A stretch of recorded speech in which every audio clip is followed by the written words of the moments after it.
yombi bino soki bino boza ko sala confiance nga mutu wana nga na ko sala confiance te naza sûr te na démarche aza ko sala ngam na bloquer ki ba dossier wana ba nzete na mbuma nango le monsieur appelle Sabina biso bilan psychiatrique naïe. Parce que moi, je suis convaincu que le monsieur est dérangé mental. Comment est-ce que Moutakoki Kolobake, il peut s'autoproclamer père et à vérité dans la résistance, mais en rencontrant des mensonges et des calomnies. Vous savez, document à l'Okuta, sur base desquels vous mobilisez les Congolais. Vous y avez un document à l'Okuta. Vous continuez à faire commissariat, vous pouvez payer au commissariat, police paye à bien gagner batouana, bino pe bateau bosali faux et usage de faux pour bien pe malem be boké na bino ti le pe boza inquiété. Mais ce qui y a zolo bazo kanisa ke mama candidat keke la komi ku pembeni ya odon lelo, mais aza komi kosa une semaine avant papa Honoré Ngwanda kufa. Yena ndeko Patrick Mbeko basololi. C'est quoi ezani? Patrick Mbeko a telema apota na bato ya pareko basala bwe. Oh, Patumini Baléva Bazaki accusé il n'y a pas longtemps l'ambassadeur à Rwanda. Vraiment tout ça l'attention.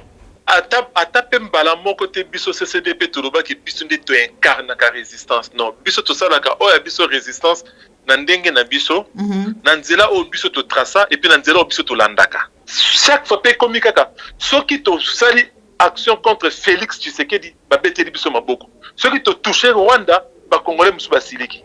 Ceux qui police et bengi biso to longo la convocation, bah il dit que to koseli bango makambo. Mais pourquoi tu sais qu'il n'y a aucune poursuite contre nous? Parce que ça faux usage de faux. Et puis usage de faux, voilà, maman, to falsifier document officiel. Et document officiel, il y a police judiciaire. Mais est-ce que vraiment tous en mis tout au canisa nous ko? Bah oh bah le but que pour résister c'est bonga, CCDP et Koufa. CCDP est des ordres, des alaki na yango kuna na palais de justice à Paris. Mais bah aussi ko ba tchaka ordre, oh ba litaka ba bundaka. Ba zalaki wapi oh azana vidéo oh mona. Mutu moko ya CCDP azaleki azako sa prendre na Dino Will. A lobi que Dino Will boy Dino Will azali abimisango. Cible na biso doit demeurer Paul Kagame, le patron de Félix, le patron d'Hippolyte Kanambe et le patron de tout ce qui se passe na Congo. Biso toya to ça la baise. Toko c'est la Paul Kagame makambu banini yonde konanga eko déranger yo na ni ceux qui ezali bongo to sali base ceux qui tozo kosa bozo ba convocation wana bokende ko porter biso plainte pour to sali faux et usage de faux.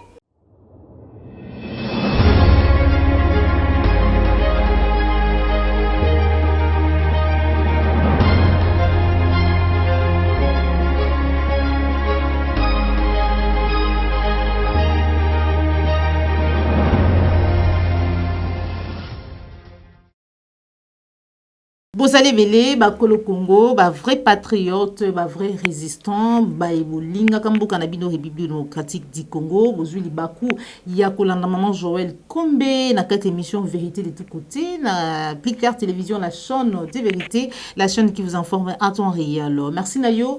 Papa la yom bozami sima caméra, merci na bino so ba ibu fandi liboso ya ba télévision, bo fandi boso ya ba ordinateur, bosimi ba iPad, bosimi ba téléphone pour na kolanda émission Vérité de tous côtés, o nazali na esengo ko kota na banda kuna bino lingi na buti koloba, mukolo mwalelo na mwana mboka Bobo Kongo yazali bongo vice président ya CCDP et kambami na mwana mboka colonel Odombo pour être toujours makanisi na ye en rapport na maitali politique ya mboka na biso République démocratique du Congo en rapport en sécurité.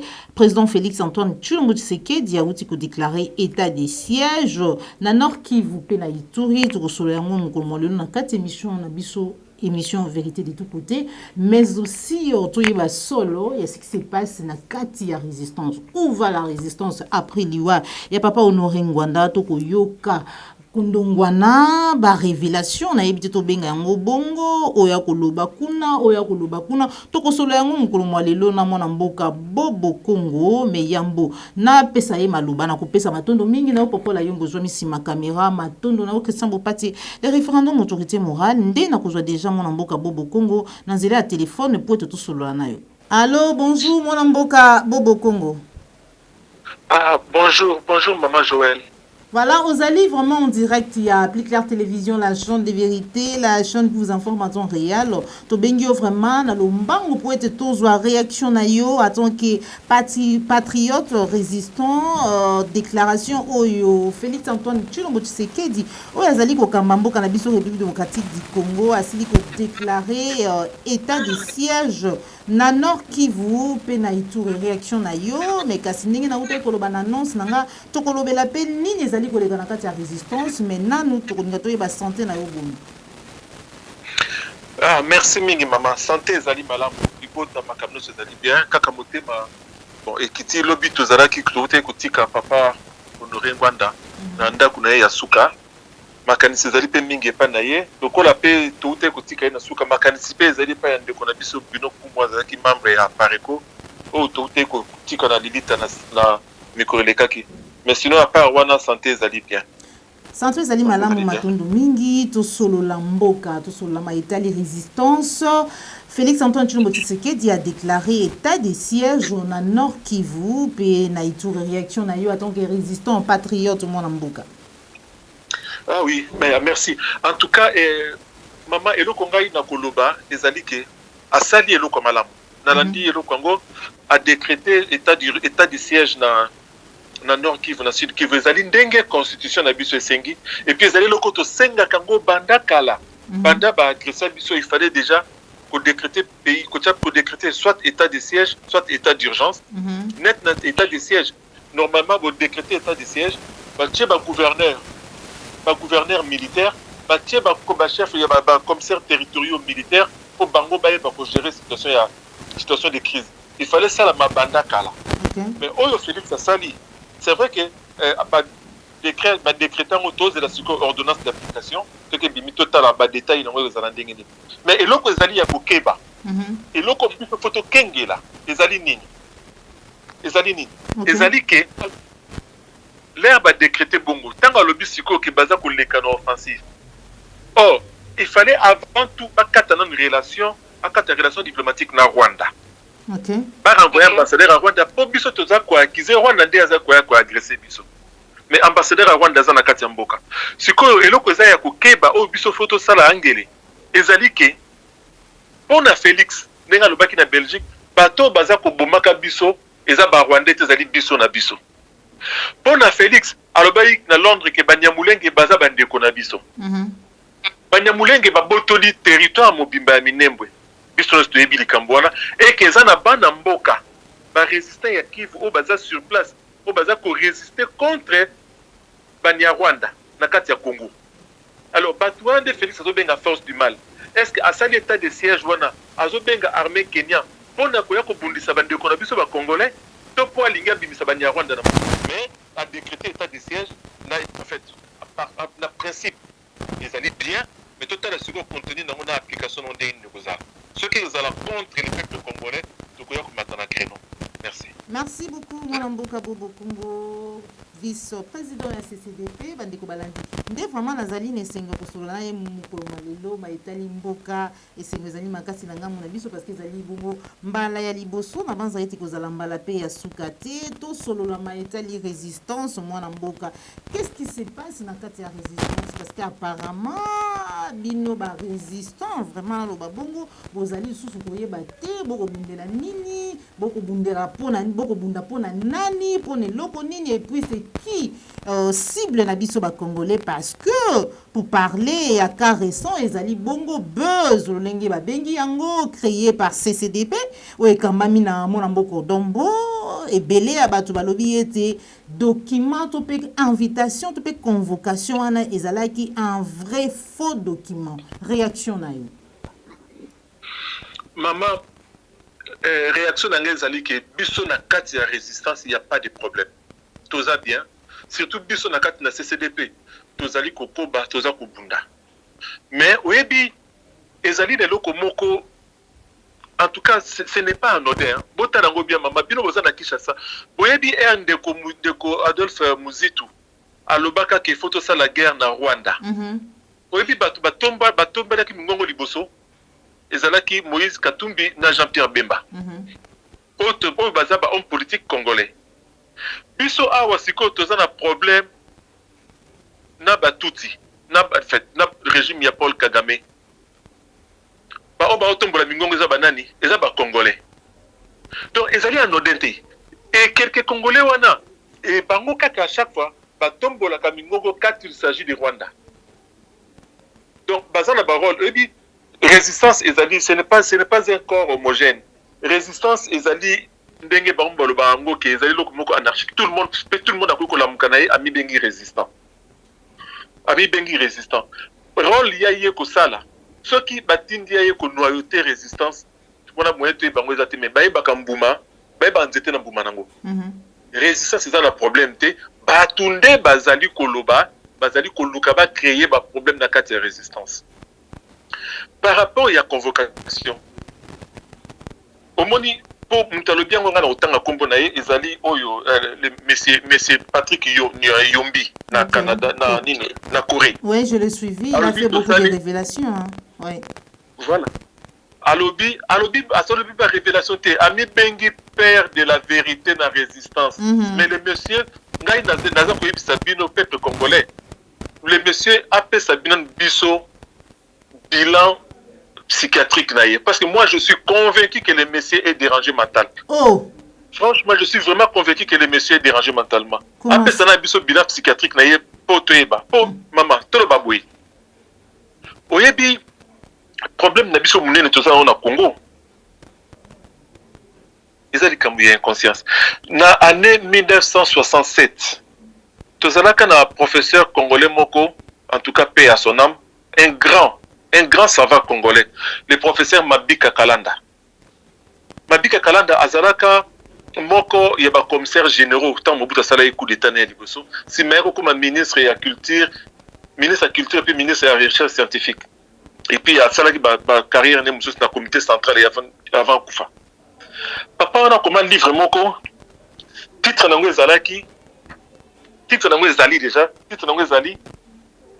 La remise en question. Titre monnaie qui la remise en question. Na Senango, a comme deuxième titre, base de la décolonisation mentale. Na 4 livres, on a 4 ennemis des Congolais. Les 4 ennemis des Congolais. A-t-il 1, l'inconscience. A-t-il 2, les conséquences. A-t-il 3, le complexe de dépendance. A-t-il 4e, a-t-il l'insouciance. Okay. Yao ba biloko tozomona o bato ba benga o tozo benga lelo tokoki ko benga ba élite congolaise tozaka kana kati ba biloko oyo mama oyebi lelo yo tozomona ka Rwanda eza sponsorisé Paris Saint-Germain na équipe ya Arsenal en Angleterre basela Rwanda zo kutia ba mbongo ebele pour la publicité na ye mais tout ce que Rwanda za kusalaka likambu ya ba génocide likambu ya ba exploitation de minerais à Congo, tout sous-bassement dans les comme mensonge. Il y a mensonge. C'est que comment on a mouton à comme benga élite congolaise. Azali kozwa comme référence. Ambassade ya Rwanda on a likambu ya Congo. Franchement, ça fait très mal. Ça fait très mal. Aujourd'hui, bah Rwandais, ces gens-là, et là on est sur la salle, ils ont kokosa. Bango babenga ngwe para bango ubwenge.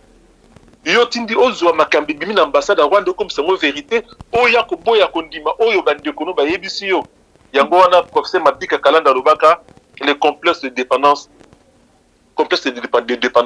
oyo étranger lobine des ya solo mais ba coréen pe ba kendaki atindaki pe ba coréen ba kendaki kuna na ambassade to pe na la police to pe na bisika wapi bo kendaki ko répondre mokolo wana ba bi ba yebi yango te. Maman, wana yé mutalobi. Après pour la petite histoire, bolimbi sangana lobango. Yé mutalobi kaba coréen bakenda ki na ebito so ba koma ki wana yé mutalobi yango. Eza ko engager ka yé. Mais histoire ya beti ki alika luka ki alukela association moko lukela biso mbongo to ki ndengeni. Oui. Oui. Effectivement, à ça là qui démarche wana. A contacté qui colonel Odombo, pas ali président la biso la CCDP la PCP mbote pesa ça. A contacté qui est Basololi colonel Odombo a yibisinga parce que une organisation la biso la CCDP c'est moi qui c'est moi qui m'occupe de dossier ba Jean Rwana. OK. Ngana bloka qui na yebisa qui est niet. Yombi bino soki bino boza ko sala confiance ngamutu wana ngana ko sala confiance te. ngam to na sala ke confiance te puis naza sûr te na démarche aza kosala ngam na bloquer ki ba dossier wana yango moni ndenge alobi ke 3 jours colonel Odon azongelaki ete ye moko lisusu alekeli atangi kombo te menga na kotanga ngo alekeli pa ya ndeko na biso yuyu mutu mosi na pesi yuyu mbote ba sololi na yuyu a convaincre yuyu ayi a sololi na colonel bango mibale nazo koyebisa yo ils ont vraiment eu du mal à me convaincre tozaki misa tout sololi bon to sala o to kosala to pesa ba papier o ya sengaki abandi na convocation asengaki na statut nani nga nazaki ka réticent to tindi oyo ya molaki rib parce que colonel azaki nango atindalaki déjà ngai na boyaki kotindele statut na babilo comme cela rabi papier ya impôt na bimba na moko mais administration na biso na France awa par rapport à l'association à but non lucratif tout ça là ka to déclarer ba impôt donc ceux qui ont un papier impôt to tika inga makambo na otika na okota makambo na te et c'est moi qui est tout bloqué d'ailleurs heureusement parce que kaka 2 jours kaka lobby nango 2 jours après aleki ayo ko sala ba vidéo ba association na France et foutra ba impôt ba nini boyete ozomona et pourtant naza ko yebisa maman bona bandeko baza ko yokai bandeko nanga ba congolais na ba congolaise botika te mutu azwa bino lokola bazoba botika te mutu azwa bino lokola bakizengi mutu azwa bino lokola ba idiot ndenge mwa bengaka na koloba ba idiotie comment est-ce que mutu akoki koloba ke il peut s'autoproclamer père et à vérité na kata résistance mais en rencontrant des mensonges et des calomnies tovandi na kati ya mboka poto toza na mboka France mikolo yo tozali biso nyonso tout soumis na ba mesure ya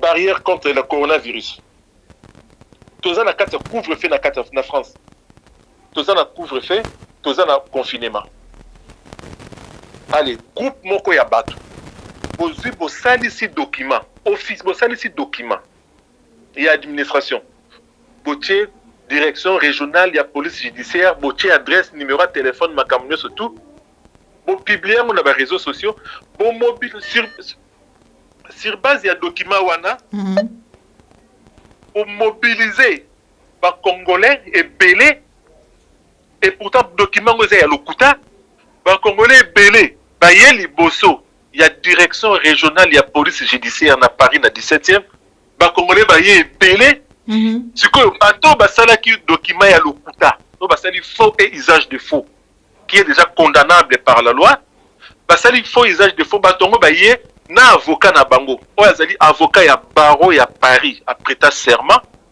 boye bokoti na kati ya direction régionale ya police judiciaire surtout que na kati bato bakotaki te bokotaki kaka bino moko arrangement oui mais maman bato bakotaka te bato oyo bakotaka ba oyo bazali convoqué baza concerné ezali site ya place moko très sensible contrôle ezali avant kota ngai na kotaki nga na komaki na retard parce que leur bandeko do bakota bakomaki nga azoluka na garer voiture na ye bakoti ndeko alongo azali grand résistant azali pe juriste azalaki magistrat militaire na Congo o bomonaki pembeni ya maître Tamba na Odon baye bakoti ngai na ye sima na lakisi pe convocation balekisi ngai pe na koti tozalaki na kati mais bato na libanda po bato soko kota te ya ça na site moko très stratégique et très sensible bato soko kota te to koti na kati bato na libanda bazokoma de plus en plus nombreux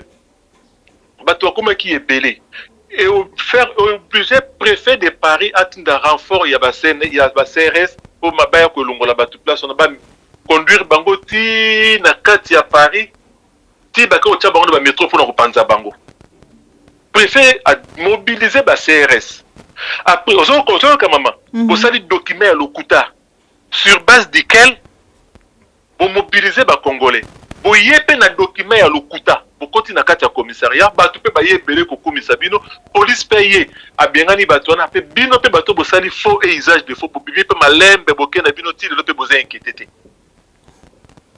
ozomona te kaza kozoba bato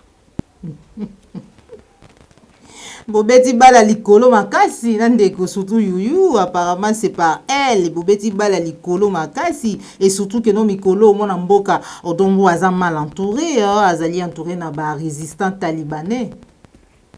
Oui, wana tanga zo lobango aza ko sala allusion parce que sur landi na suka nanga abi el Kabelo. Bon, asala ki ba vidéo les kaki alobela ki maman Candide okeke likambo ba Kabelo. Donc azo belade maman Candide okeke parce que mona ki na vidéo ndenge touti ka ko porter plainte pour biso touti peut ko porter plainte contre régime ya Rwanda. Il y a une allusion peut-être mais ce qui y a zo bazo kanisa ki maman Candide okeke a commis ko pembeni ya odon lelo mais aza commis kosa. Pour maman Candide okeke azalaka d'abord directrice ya cabinet ya papa Honoré Ngwanda avant comme vice-président. To travail kaka na yepona bato okutu bayebite maman olimbisanga na lobango na kanti pe papa Honoré Ngwanda esika azali akolimbisanga na maman Candide biso to salaki na initiative ya papa Honoré Ngwanda to comment il sala ba réunion tous les samedis président ya CCDP na vice-président et puis président ya Pareko na vice-présidente ezaki maman Candide biso 4 to zali ko sala ba réunion tous les samedis pour na ko préparer ba makambo mo to zali ko sala na Congo ba makambo ngo d'ailleurs sikoyo na ko bango awate na moni bandi ko bota ba fruits tous les samedis tout ça la ba réunion donc ezalité que po moni po yé a moni maman Candide okeke na pembeni ya odon bombala liboso ndeke aye pembeni ya odon donc mutu pembeni ya odon na entourage odon lelo mutu asikazalité tozalaka kaka toujours ensemble to travaillaka toujours ensemble biso to boyaka mutu te to travaillaka na mutu nyonso tu travaillaka pona wana penza ndete mona mboka bobo Congo po bino bike noto bino boboyaka mutu te mais lolenge na uté koloba awa kasala ki ba révélation yo boyi yango to koyeba vérité pa na yo parce que tozali na kati ya la chambre de vérité atanga ki ba kombo ya batu oyo ba proposition esalama pe pa na bino bandu ba CCDP ke bakota na kati ya résistance ya bo élargir quand même résistance pour na kobunda bitumbango malamu en fait que mboka na biso ezala ko sisi kolama mekasi mama Candide okeka boyaki bato belé bazalaki ko boya bandeko mususu ko pesaka ba prétexte oh pona ye ezaki ko tenir debout mais yo lobi awa ke non te bino boyaka bato te maman Joël bon le corps a commis tant ou yakoloba vérité il faut tout le bakara vérité to zalaki ko sala ba réunion o zalaki ya réflexion groupe de réflexion oyo esala bengamaki réunion ne bengamaki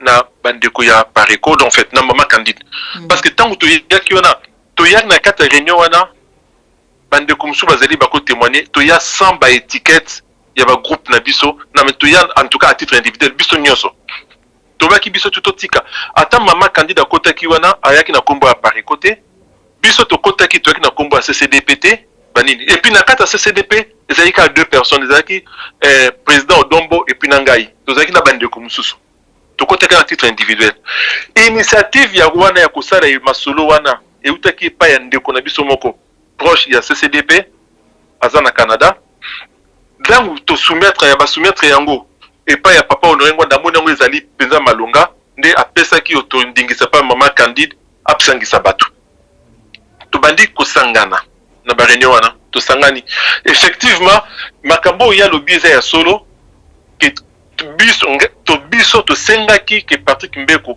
azala to tangaki na bakombo ya bato mususu bazala na biso et maman Candide alobaki effectivement alobaki que akozala à l'aise te yé pas yazali a travailler na Patrick Mbeko pour na ba raison boye akozala pe à l'aise te a travailler na Justine Kasavu pour ma raison boye au moni yo muto bengisi batu ngai na bengisi batu na ko bengisa batu par rapport ya vision nanga et par rapport ya volonté nanga a bengisi batu alobi bongo eza problème te mais esuka ki pe wana te ndeko Patrick Mbeko azali yé professeur Yombia yebite ndeko Patrick Mbeko azali biso na sima nango eloko biso ko bele les alités to kotaki to solenda ndeko Patrick Mbeko to lobaki ke moi nini ceux qui ba nungu ezali ba incompréhension ezali na kulut na papa na yo Honoré Ngwanda bosala bwe ti maman nazali ko bango ke une semaine avant papa Honoré Ngwanda kufa yena ndeko Patrick Mbeko basololi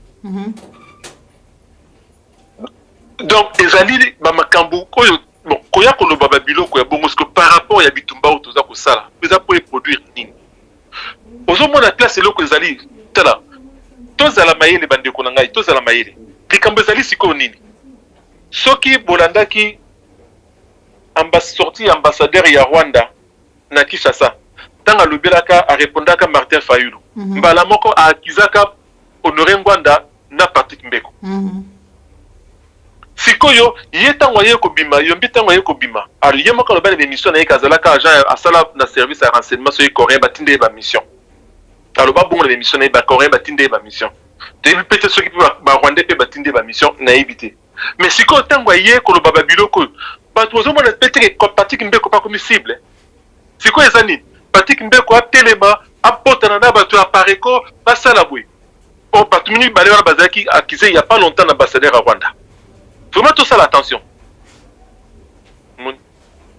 Merci beaucoup. Tout ça l'attention. Voilà, merci beaucoup mon mboka Bobo Congo tozali vraiment ko sala muzana na biso ko yeba solo ya maizali ko leka na mboka na biso mais surtout la résistance parce que lelo vraiment a na République démocratique du Congo résistance ezui esika au point où même ba marche au a na Kinshasa ba to balobaka ba marche pacifique mais o esa la sur terrain et ça sous passivité té comme résistance tout sur la yango il y a pas seulement professeur Yumbi mon mboka Bobo Congo tozali pe na moko ya ba résistant pe ba ko bundela mboka na kombo ya ndeko Chino na monaki pe l'autre fois une vidéo salaki ngai komelaki ngai une quinzaine de minutes o ya lobaki ete batu babomi résistance so ezali na des groupes to pe structure to ba bongo o e bomi vraiment résistance ezali apparaît qu'on a CCDP et que le moment venu ba vérité ekobima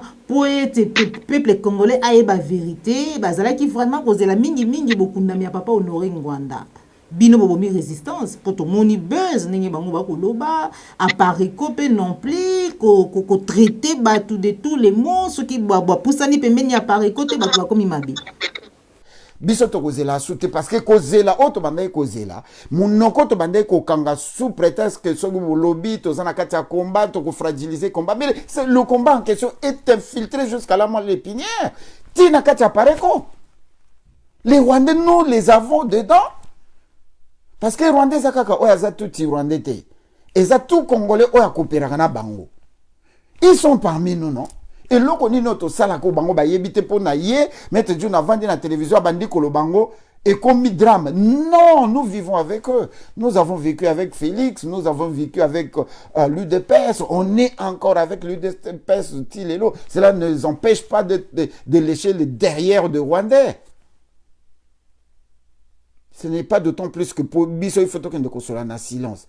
Et loko biso to comme ko s'exploser boy parce que tant bino bozo senga batu ba lobate to zela bango bazo tinda ba chien méchant na bango basala ka ba vidéo ya ko dénigrer batu ya ko insulter mais bazo ko contrôler bazo ko linga ko contrôler mind batu biso boko benga batu na téléphone non bo lobate bo doser bo vandanye mais bango na pareko déjà bazako tinda batu ite na Kinshasa basale la batu ba vidéo ya ko finga batu ko banda ko tinda ba information lukuta pour mais c'est quoi cette histoire est-ce que combat na biso ezalaka pour na biso ba congolais entre biso to combat na biso ezalaka avec le Rwanda qu'est-ce que nous avons fait contre le Rwandais na tuna kakaka atambwa ya zara surubirwa revendication nini wa pariko esali pendant tout le temps que zalaki que ba sali action à part ko tumba mitu kana balabala même bana mike ba ko salon et bande ko na biso ya CCDP Bowanga naka partout que bozalaka bato à pareil côté. Mais pourquoi bokangama likambo nyonso à pareil côté bino il faut bosomba? Mais bandeko bosomba makamba ba Rwandais. Bosomba makambo ya kutumba zoko ko se séparer na ba Rwandais te. Bosomba likambo Monesco. Mais pourquoi vous avez vous donnez l'impression de chercher les bêtes noires kaka na kata bandeko na bino?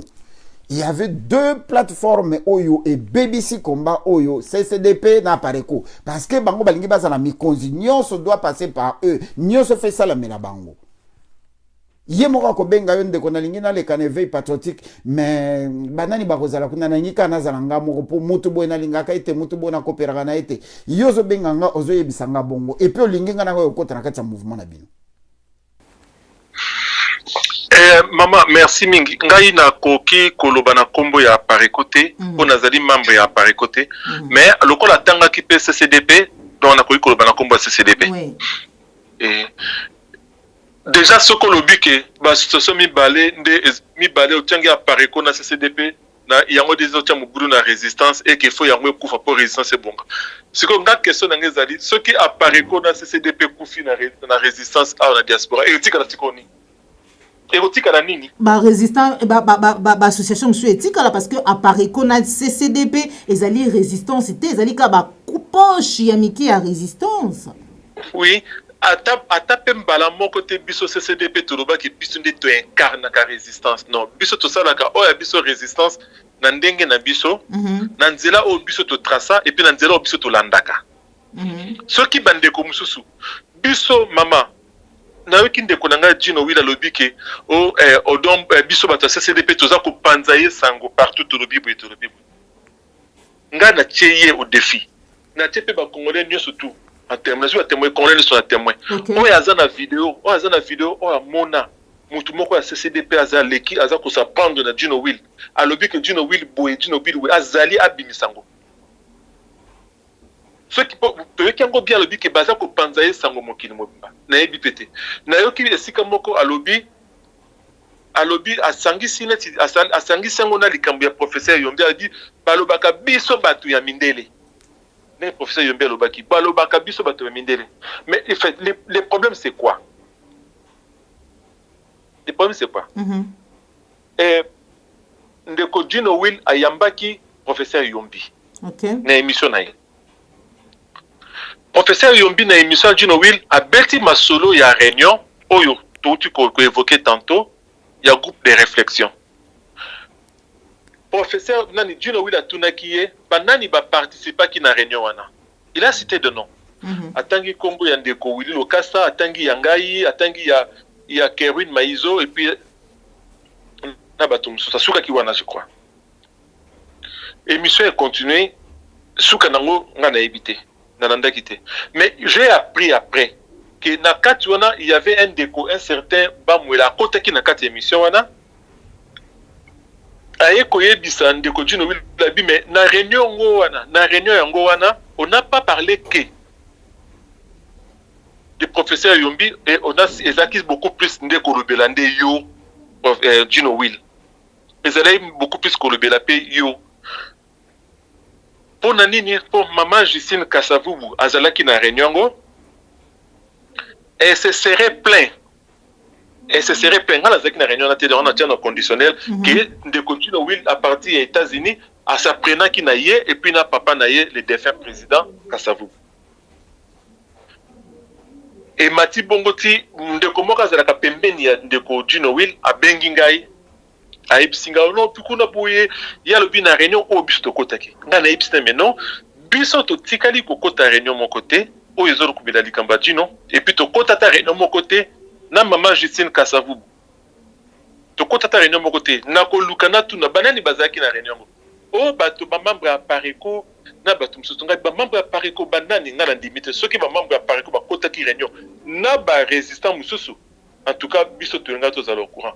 Mais naïbi que depuis Papa Honoré Mwanda Koufi, la toute dernière réunion de Salaki, le 21, dimanche 21 après-midi, le jour du décès de Papa Honoré Mwanda, d'ailleurs c'est moi, c'est Ngaï na benga ki réunion wana. Maman candidat yako kota kutubiso tozaki réunion zaki déjà yako banda et puis abimaki. Après on a réunion msusu et salamité. Il y a le but non réunion salamiki natuni banane bazalaki. Elle m'a cité le nom de Willy Lokasa. Tout de suite, j'ai pris mon téléphone, j'ai appelé Ndekonanga Willy Lokasa na Suisse. D'ailleurs, je le salue, place Azali. Il y a Ayebi di Kamba réunion wanate. To vandi eleki mukolo moko na deuxième jour na ekoyoka ndeko te. Na deuxième jour na moni yende ndeko Dino Will a sali émission o ya lobby na CCDP za ko sala ba désordre de CCDP boye a Paris a lobby belé atangi lobby belé ko ekoloba. naye kotuna ndeko Kerwin Maizo oyokaki likamba réunion moko boye nde ndeko Kerwin Maizo yokobisanga non ya yebi yango te me atangaki yango na poste moko ndeko Eric Moulalu asalaki aexplikaki ke bazalaki na réunion moko na kati ya réunion na balobelaki soki Gino Will ape ya kotaki azwaki nini nabi bon réunion ezalaki wapi naluki nayeba na ndenge nanga esalamaki bandeko na biso mosusu na Belgique basalaki réunion bakotaki na Eric mais en tout cas biso ozalaki te et il y avait aucun membre de la PARECO na réunion mais la confusion wana ndeko Gino Will amati aza koloba o nyonso to morning o ngazoloba ki aza ko déverser un nyonso to azalaka nango na CCDP azo déverser na place publique mais biso tokolanda biloko wana te mama tokoya pe ko répondre ete otoyebi sikoyo ke à chaque fois biso CCDP to sala quelque chose chaque fois pe komi kaka soki to sali action contre Félix Tshisekedi babeteli biso maboko soki to toucher Rwanda ba congolais musu basiliki. Donc apparemment ils ont un groupe moko ya ba congolais to peto baka ya ba résistant oyo balingaka te ba congolais to pe ba résistant musu ba toucher Rwanda. Oui mais ils ont mona na clair. Ezali ko mona na clair parce que tolo baboué. Natala ki émission moko salama ki derrière na chaîne na yo mama merci mingi. Natala ki zalaki leki na ngai Trésor King na Merlin na papa Merlin. Oui. Dans le ko bamba lobaki ya babili kamba base, babi mais so bino pas bo créer base na bino comme ça to ko lobela bino. Pas créer base comme ça ba ko lobela bango comme ça ba ko profiter na base on pour faire passer message. Ceux qui biso to sali base, et admettons qu'ils ont vraiment base. En quoi est-ce que déranger de konanga ou azana résistance? Ceux qui biso to sali base to biso sali contre Paul Kagame, to conseiller Kagame makambo. To ke to fundi Kagame, to conseiller Kagame makambo. En quoi est-ce que déranger maman Joël comme ceux qui abondé la non, professeur Yumbi azali dans la vérité, alobi ninga alobi bongo père il y a vérité dans la résistance, alobi que non Paul Kagame azali ko utiliser lokuta to babenga ka ubwenge alors biso esengeli te to utiliser lokuta lokola ye esengeli to tika na kati ya vérité pour to clouer lokuta na ye. Mais justement, yesikoyo antena ses propos. Mais il y a un mokili mobimba parce que convocation na biso ezali authentique.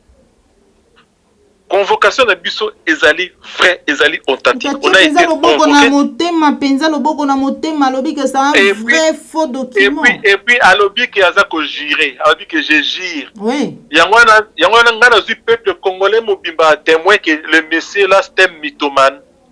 Oh. Parce que convocation na biso maman Joël et si kayo zali numéro ya téléphone aux na convocation wana aux na yango parce que to tiango na réseaux sociaux numéro ya téléphone il y a direction régionale de la police judiciaire ezali la convocation d'ailleurs na tia kutu parenthèse biso tozo ki convocation ngo liboso to linga ko publier yango te basali sele ba vidéo bazo kosa convocation maman Joël yo po yebi babenga bino na babenga ba journaliste babengi ba papa le bolojo ba maman océan okota makambo wana te eza lokuta convocation ezate. Oui. Si malango biso 2 jours avant to kende tozi convocation to bimisi. Tango to bimisi convocation bato ba ba convocation ezali te ba komi ko ba ezali lokuta ba mo basali yango. Sikoyo tokei na nini na la police ba attendre biso esili. Avant-hier vidéo ya professeur Yombi bimilobi mais avant-hier avocat na biso benga ki biso que commissaire wana ba bengiye ba ebisa biso to redongola convocation na ligne parce que ça na ba congolais mingi baza ko benga baza ko déranger. Baza ko déranger to longolango. Yango na to retirer ki yango na nini na groupe na biso ya na CCDP info to retirer ki à la demande de la police. Mais si ko ezali boy question yango na soki police e bengi biso to longola convocation ba ebi que to koseli bango makambo. Mais pourquoi tu siko il y a aucune poursuite contre nous? Parce que ça faux usage de faux. Pourquoi tu siko il y a aucune poursuite contre nous? Parce que to sali faux usage de faux. Et puis usage de faux wana maman to falsifier document officiel. Et document officiel, il y a police judiciaire. Mais est-ce que vraiment tous en mis tout au canisa nous quoi?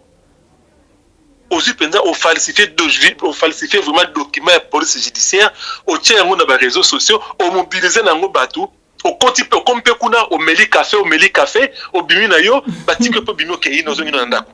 côté na kati bomeli ba café bozongi distraction en fait.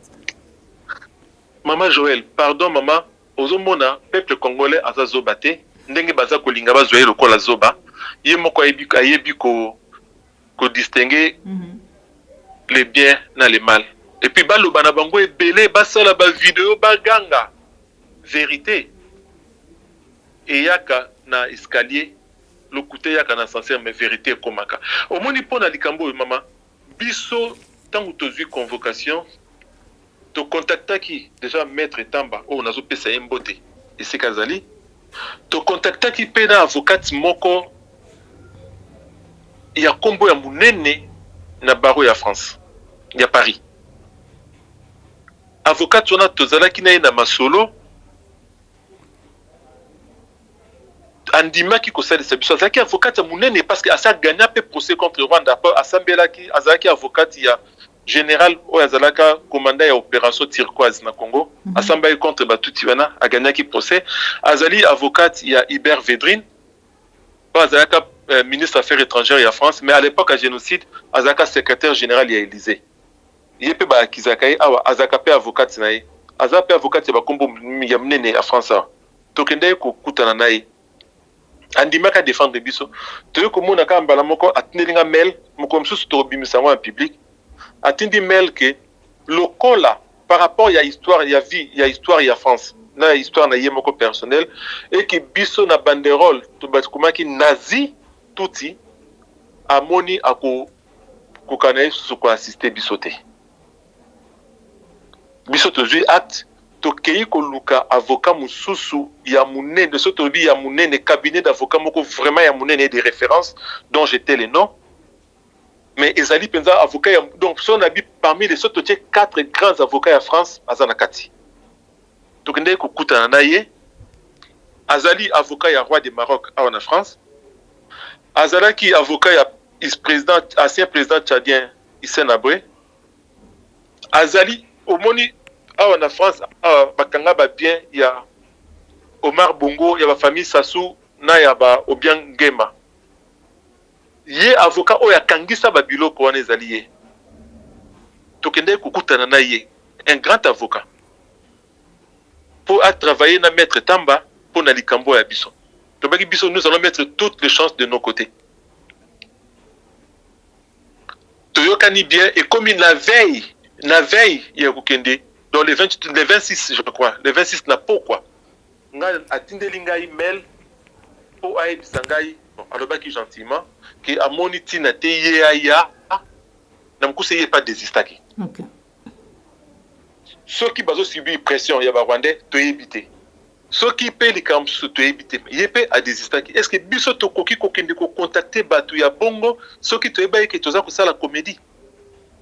En tout cas, mon amboka Bobo Congo, apparemment, combat est comme il passe, résistance est comme il passe, na ebite toloba bongo, division et koti makasi, kondongwana entre binokuna, bao balobi biso, bao balobi bango, bao balobi bango te, mais président Félix Antoine Tshisekedi a outi kozala na France résistance topé ba combattant bazaki wa puis apparemment bitumbango ekomi ya kondongwana ba guerre à leadership plutôt ba bongo peut-être na bo balingi batanga ka ba kombo na bango ezala bango mais quand il s'agit ya ko loba parce que makambo nyonso tozo loba ndenge lobi ete botika la ko répondre bango te sali vraiment important te mais kasi quand il s'agit ya ko bunda topé ya ko telemela makambo ezali mutu ya makasi apparemment batu ba kosala yango te etikali on dirait bitumba penza ya réseaux sociaux alors que liboso ezalaki réseaux sociaux ezali voix oyo boéveiller biso makasi awa na Kinshasa na ko révélaka biso makambo na ko pesaka biso lolenge nini ko ebisaka biso lolenge nini esengeli to résister to pe to telema mpona kosikola mboka mais oyo ekomi kosalama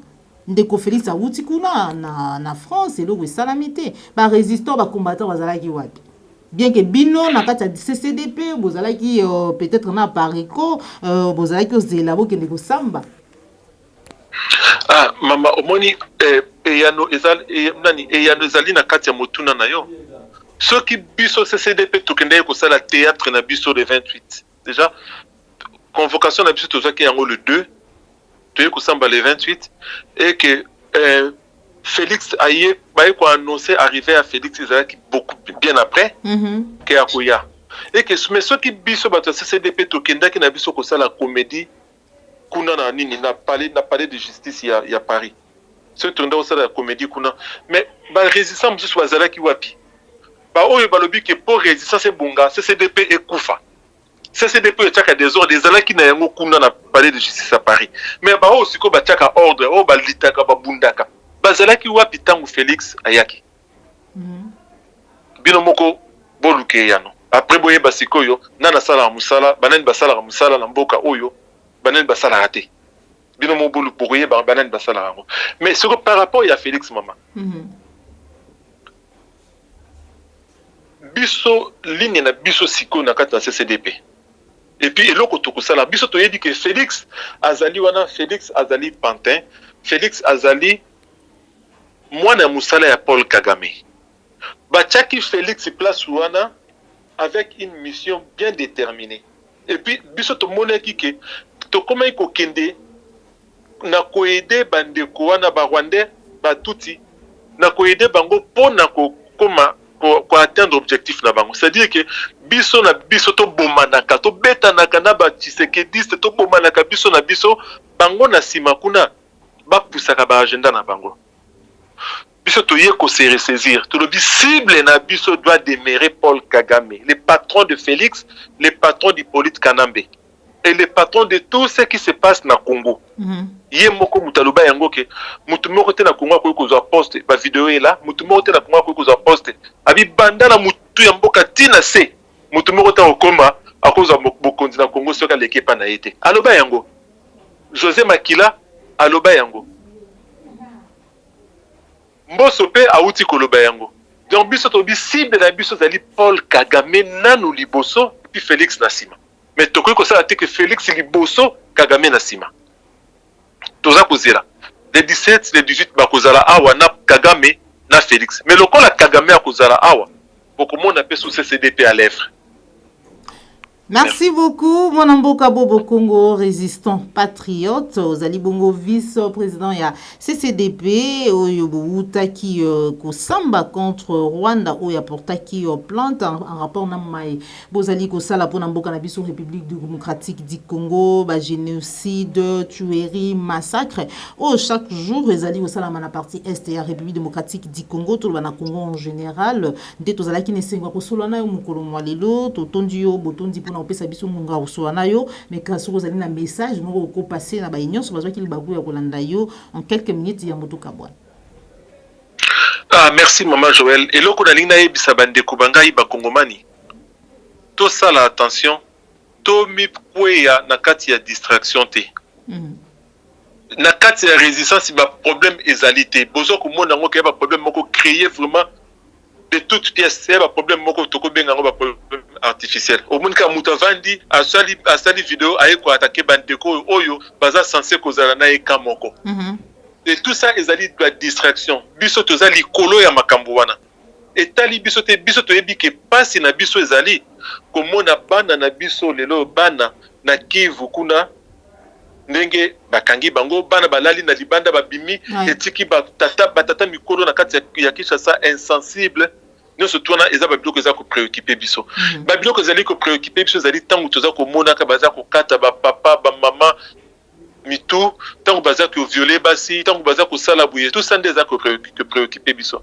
eloko ezali ko préoccuper biso ezali ko mona ke ba futisa ka batu na Kinshasa courant na mai mais bazwaka bazaka na courant na mai te bafuta facture rame paye voilà tangu pe toza ko mona ka ke bafutaka bato batekaka na bawenze banini bafutaka ba taxe pona ba enlèvement ya ba immondis mais ba immondis on ba longola yango te et que komi lokola mabele na kati ya mboka na biso wana ndeza ba problème ne ko préoccuper biso ba problème ko préoccuper biso zali sikoyo komona armée etonda ba Rwandais komona muto azalaka komanda ya ba opération na Sud Kivu pendant bambula na mbula mais kuna ba kotaka ba bomaka bato na Nord Kivu babomaka batu mutongo wana olie ko balongola ye pona compétence ba type na garage mais bazwa ye ba commissaire sikoyo commandant ba opération ya Congo Mobimba donc ba pesa promotion place parce qu'il a échoué donc ba apesa promotion parce que azalaki incompétent na Nord Kivu. Wana eza babiloko ekoki kopréoccupe biso.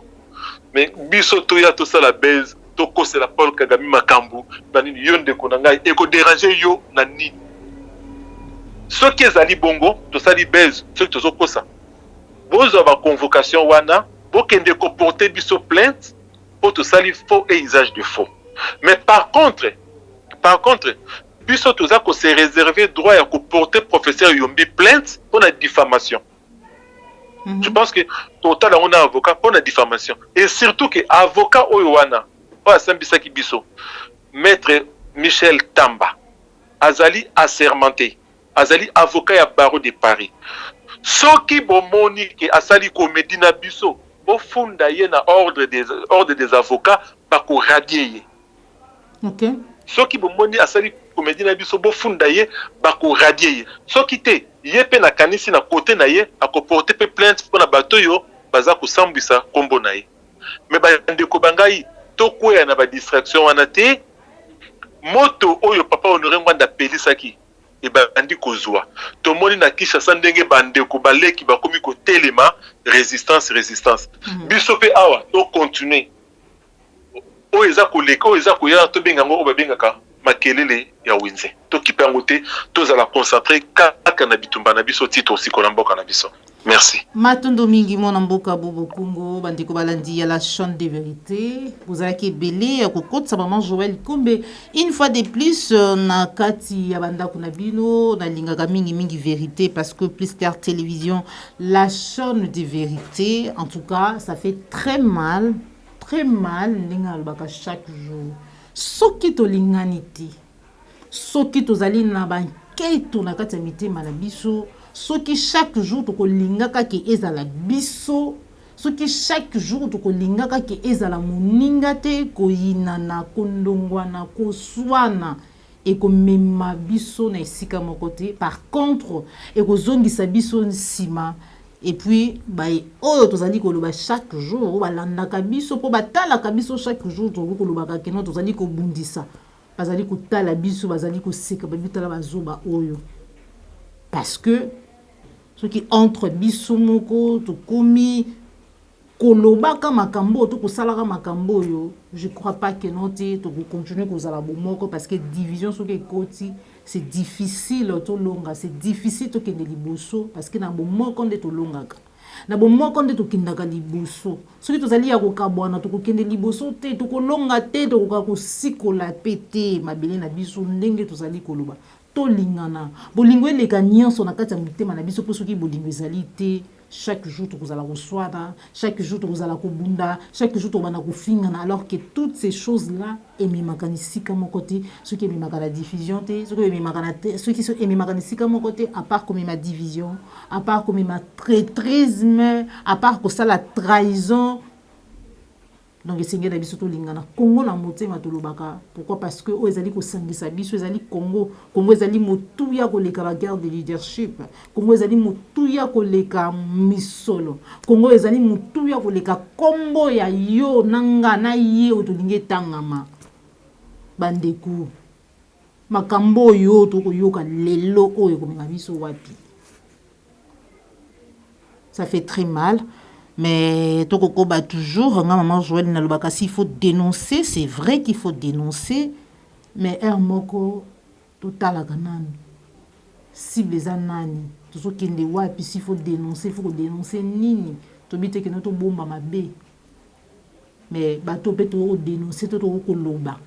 Toko solana bango bazali bana mikete pour comprendre qui est qui. Et qui fait quoi et pourquoi.